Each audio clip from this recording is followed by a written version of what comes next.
Carol left with the gold coins and returned shortly holding a package. Wait, what's in your hand? Carol's waved the item which was wrapped in a printed cloth at me. Want to know? But, I can't tell you. She then proudly heft her package into the room and slammed the door behind her, locking it on her way in. Resisting the thoughts of dragging Carol out of the room and viciously beating her up, I knocked on the door instead. What are you doing? It's a secret, just wait there for a little while, you'll definitely be shocked and kneel before this lady's genius idea. Advertisements. Hopefully, I will really be kneeling before you at that time and not me knocking you into the ground. With a sigh, I dismissed the idea of breaking into the room.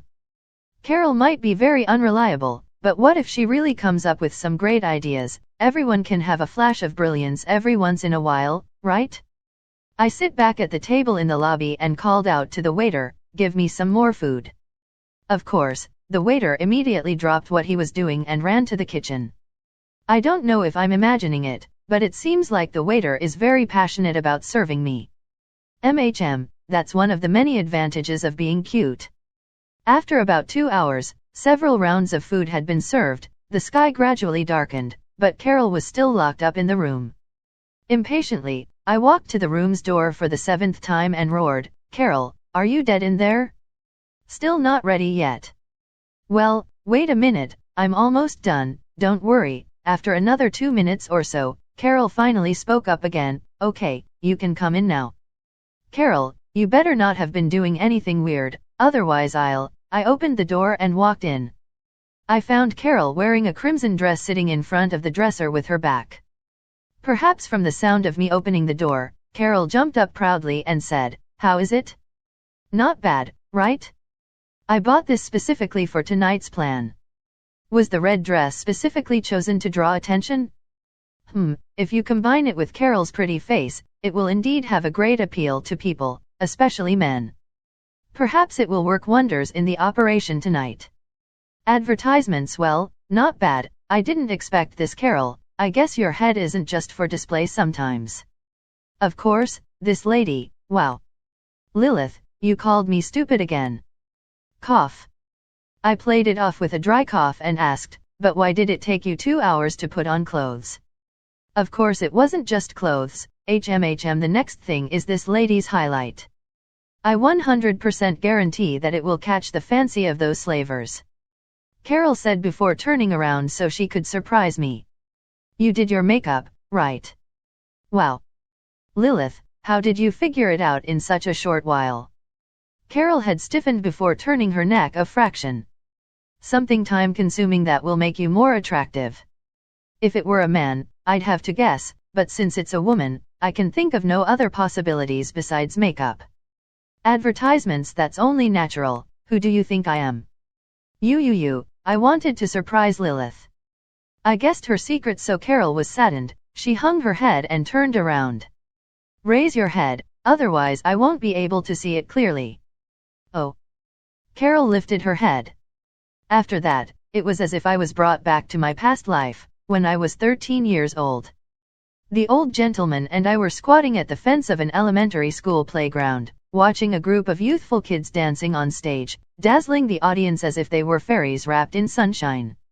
Advertisements. This chapter is provided to you by Relibrary. Please visit Relibrary to show the translators your appreciation and stop supporting the content thief. Followed by the gaudy dress and glittering decorations was a smiling face that looked like a monkey's butt. Who are you? It's me, Carol.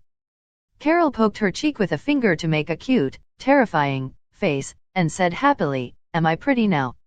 Nonsense, Carol doesn't look like this. Wow. I only put on some light makeup and you don't recognize me anymore, Lilith. You shouldn't have face blindness. Even if I'm blind, I can recognize what's human and what's not. Who are you calling inhuman? Carol finally realized what I was saying and angrily shouted with swelling cheeks, oh wow, that's too much. It took me 2 hours to do this makeup only to be humiliated by Lilith like this. Even if you continue for another 2 hours, you won't be able to cover up that you're a clown from the monkey family. Who are you calling a clown from the monkey family? I put so much effort preparing for tonight's plan so that I'd be captured without fail. Besides, I clearly put the makeup on well, Carol continued, unconvinced. Oh, can you tell me where your makeup looks good? Carol stroked her cheek, revealing a charming, scary smile. Don't you think that this slightly blushy makeup will make me feel demure, and this hazy shyness will arouse a man's desire to protect? Not a chance.